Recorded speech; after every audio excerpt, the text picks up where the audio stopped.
And as we have been programmed mentally, intellectually, one must be aware of this being programmed like a computer.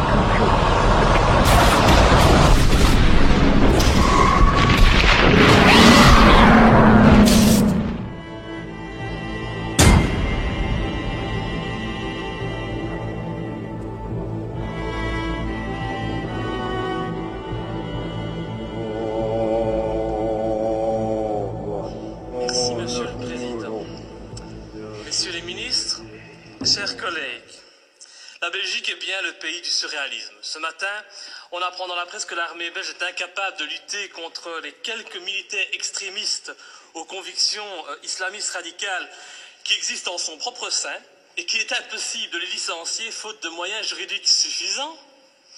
Et par contre, dans un même temps, nous décidons d'aider la France dans sa lutte contre le terrorisme en lui apportant une aide logistique pour son opération au Mali. Que ne ferions-nous pas pour lutter contre le terrorisme en dehors de nos frontières? J'espère juste que nous aurons bien veillé à ne pas envoyer pour cette opération antiterroriste au Mali ces fameux soldats belges islamistes. Je le dis sous la forme de l'humour, mais ce qui se passe actuellement dans le monde ne me fait pas rire du tout. Ça ne me fait pas rire car sans aucun doute, les dirigeants de nos pays occidentaux sont en train de pendre les peuples pour des imbéciles avec l'aide et le soutien de la presse, qui n'est plus aujourd'hui qu'un organe de propagande des pouvoirs en place. Un peu partout dans le monde, les interventions militaires et les déstabilisations de régimes deviennent de plus en plus fréquentes. La guerre préventive est devenue la règle. Et aujourd'hui, au nom de la démocratie ou de la lutte contre le terrorisme, nos États s'octroient le droit de violer la souveraineté de pays indépendants et de renverser des dirigeants légitimes. Il y a eu l'Irak et l'Afghanistan, ces guerres du mensonge américain, sont venues par la suite la Tunisie, l'Égypte, la Libye, où, grâce à vos décisions, notre pays a participé en première ligne à des crimes contre l'humanité pour renverser à chaque fois, des régimes progressistes et modérés et pour les remplacer par des régimes islamistes dont, et c'est quand même bizarre, la première volonté fut d'imposer la charia. Il en est de même actuellement en Syrie, où la Belgique finance honteusement l'armement des rebelles islamistes qui tentent de renverser Bachar al-Assad. Ainsi, en pleine crise économique, alors que de plus en plus de Belges ont des difficultés pour se loger, se nourrir, se chauffer ou se soigner, et oui, j'entends déjà le sale populiste que je suis, eh bien le ministre des Affaires étrangères, il a décidé d'offrir aux rebelles syriens 9 millions d'euros. Bien sûr, on est en train de nous faire croire que cet argent servira à des fins humanitaires, un mensonge de plus. Et comme vous le voyez, depuis des mois, notre pays ne fait que participer à la mise en place de régimes islamistes dans le nord de l'Afrique et au Moyen-Orient. Alors, quand on vient prétendre partir en guerre pour lutter contre le terrorisme au Mali, eh bien, j'ai bien envie de rire. C'est faux. Sous les apparences de bonnes actions, nous n'intervenons que pour défendre des intérêts financiers, dans une totale logique néocolonialiste. Il n'est véritablement pas cohérent de partir aider la France au Mali au nom de la lutte contre le terrorisme islamiste, lorsqu'au même moment, on soutient en Syrie le renversement de Bachar al-Assad par des rebelles islamistes qui souhaitent imposer la charia, comme c'est déjà le cas en Tunisie ou en Libye. Il faut vraiment arrêter de nous mentir et de prendre les gens pour des imbéciles. Le temps est au contraire venu pour dire la vérité. En armant les rebelles islamistes comme les Occidentaux ont auparavant armé Oussama Ben Laden, cet ami des Américains avant qu'ils ne se retournent contre lui, eh bien les pays occidentaux en profitent pour implanter dans les nouveaux pays conquis des bases militaires tout en favorisant leurs entreprises nationales. Tout est donc stratégique. En Irak, nos alliés américains ont mis la main sur les richesses pétrolières du pays. En Afghanistan, ce fut sur l'opium et la drogue, toujours très utile, pour se faire beaucoup d'argent assez rapidement. En Libye, en Tunisie, en Égypte ou encore en Syrie, le but fut et est encore actuellement de renverser les pouvoirs modérés pour les remplacer par des pouvoirs islamistes qui très rapidement deviendront gênants et que nous attaquerons sans vergogne sous prétexte de lutter, à ce moment-là encore, contre le terrorisme ou de protéger Israël. Et dont les prochaines cibles sont déjà connues. Dans quelques mois, je prends le pari que nos regards se tourneront vers l'Algérie et finalement vers l'Iran. Faire la guerre pour libérer des peuples d'un agresseur extérieur, c'est noble. Mais faire la guerre pour défendre les intérêts des États-Unis, faire la guerre pour défendre les intérêts de grosses sociétés comme Areva,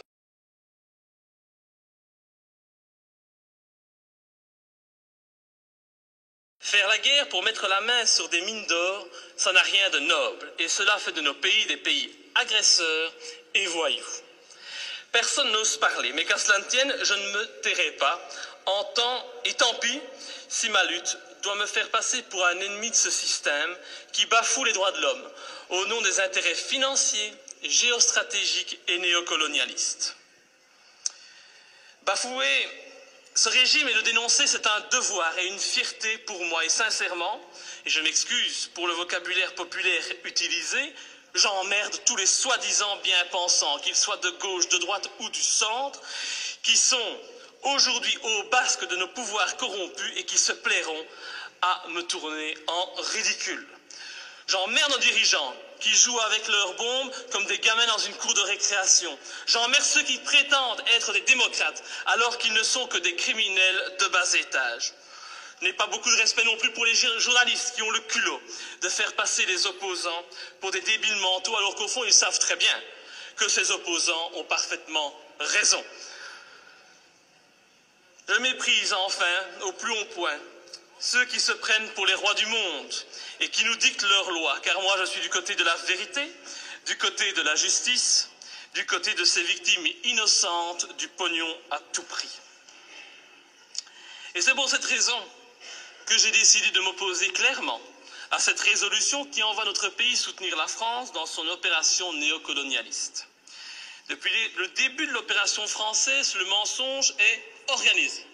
On nous dit que la France ne fait que répondre à l'appel au secours d'un président malien. On en oublierait presque que ce président n'a aucune légitimité et qu'il a été mis en place pour assurer la transition suite au coup d'État de mars 2012. Qui a soutenu ce coup d'État? Qui en est à la base? Pour qui travaille ce président de transition? Voilà le premier mensonge. Le président français François Hollande ose prétendre mener cette guerre pour lutter contre les djihadistes qui menacent, ils menacent, rendez-vous compte, le territoire français et européen. Mais quel vilain mensonge! En reprenant cet argument officiel, tout en profitant pour effrayer la population, en augmentant le niveau de la menace terroriste, en mettant en œuvre le plan Vigipirate, nos dirigeants et les médias font preuve d'un culot inimaginable. Comment peut-on oser sortir un tel argument alors que la France et la Belgique n'ont pas hésité à armer et soutenir les djihadistes en Libye et que ces mêmes pays continuent actuellement à soutenir ces djihadistes en Syrie? Ces prétextes ne servent qu'à cacher des desseins stratégiques et économiques. Nos pays n'ont même plus peur de l'incohérence, car tout est fait pour la cacher. Mais l'incohérence est pourtant bien présente. Ce n'est pas demain que vous verrez un Malien venir commettre un attentat en Europe. Non, à moins qu'on en crée un subitement pour mieux justifier encore cette opération militaire. On a bien créé le 11 septembre pour justifier l'invasion, l'arrestation arbitraire, la torture et le massacre de populations innocentes. Alors créer un terrorisme malien, bon, ça ne doit pas être trop compliqué pour nos dirigeants sanguinaires. Un autre argument utilisé pour justifier ces derniers mois les opérations militaires, c'est la protection des droits de l'homme. Ah, cet argument est encore utilisé aujourd'hui pour justifier la guerre au Mali. Mais oui, nous devons agir, car sinon les méchants islamistes radicaux vont imposer la charia au Mali, lapider les femmes et couper les mains des voyous. Oh, c'est vrai que l'intention elle est noble et salvatrice, c'est sûr. Mais pourquoi alors? Mais pourquoi, bon Dieu, nos pays ont-ils alors participé à l'accession au pouvoir en Tunisie et en Libye d'islamistes qui ont décidé d'appliquer cette charia dans ces pays qui étaient, il n'y a pas si longtemps de cela encore, modernes et progressistes. Je vous invite à demander aux jeunes Tunisiens qui sont à la base de la révolution de Tunisie s'ils sont heureux de leur situation actuelle. Tout cela, c'est de l'hypocrisie. L'objectif de cette guerre au Mali est très clair. Et puisqu'on n'en parle pas, je vais en parler. L'objectif, c'est de lutter contre la Chine et permettre à notre allié américain de maintenir sa présence en Afrique et au Moyen-Orient. C'est cela qui guide ces opérations néocolonialistes. Et vous verrez, quand l'opération militaire sera terminée, la France conservera bien entendu des bases militaires au Mali.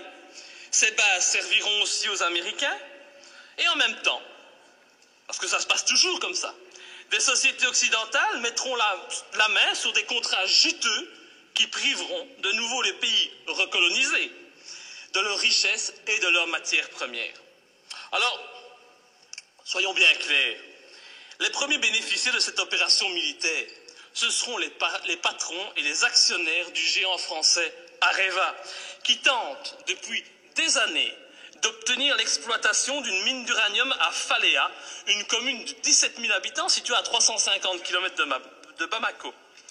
Et je ne sais pas pourquoi, mais mon petit doigt me dit qu'il ne faudra pas longtemps pour qu'Areva puisse enfin exploiter cette mine. Je ne sais pas, c'est une impression que j'ai. Il est donc hors de question que je participe à cette colonisation minière, cette colonisation des temps modernes. Et pour ceux qui doutent de mes arguments, je les invite sincèrement à se renseigner sur les richesses du Mali. Le Mali est un grand producteur d'or, mais depuis peu, il a été désigné, comme étant un pays qui offre un environnement de classe mondiale pour l'exploitation d'uranium. Mais comme c'est bizarre, un pas de plus vers une guerre contre l'Iran, c'est une évidence. Pour toute cette raison, et afin de ne pas tomber dans les pièges du mensonge que l'on nous tend, j'ai décidé de ne pas soutenir cette intervention au Mali. Je voterai donc contre. Et ce faisant, je fais preuve de cohérence, puisque je n'ai jamais soutenu par le passé nos interventions criminelles en Libye ou en Syrie, me profilant de la sorte comme le seul parlementaire de ce pays à défendre la non-ingérence et la lutte contre les intérêts obscurs. Je pense vraiment qu'il est grand temps de mettre un terme à notre participation à l'ONU ou à l'OTAN et de sortir de l'Union européenne si cette Europe, au lieu d'être un gage de paix, devient une arme d'attaque et de déstabilisation de pays souverains aux mains d'intérêts financiers et non plus humanistes. Enfin, je ne peux qu'encourager notre gouvernement à rappeler au président Hollande les obligations qui résultent de la Convention de Genève en matière du respect des prisonniers de guerre. J'ai en effet été outré d'entendre à la télévision, de la bouche du président français, que son intention était de détruire, je dis bien détruire, les terroristes islamistes. Alors je ne voudrais pas que la qualification utilisée pour nommer les opposants au régime malien, c'est toujours pratique aujourd'hui de parler de terroristes islamistes, soit utilisée pour contourner les obligations de tout État démocratique en matière de respect des droits des prisonniers de guerre. Nous attendons un tel respect de la patrie des droits de l'homme. Enfin, et pour terminer, permettez-moi de souligner la légèreté avec laquelle nous décidons de partir en guerre. Tout d'abord, le gouvernement agit sans la moindre autorisation du Parlement, il paraît qu'il en a le droit. Il envoie du matériel, des hommes au Mali. Le Parlement réagit par la suite, et quand il réagit, comme aujourd'hui, eh bien, cette institution n'est composée que d'un tiers de ses membres. Encore beaucoup moins si on parle des élus francophones. C'est donc une légèreté coupable qui ne m'étonne pas vraiment, venant d'un Parlement de toutous soumis au diktat des partis politiques. Je vous remercie.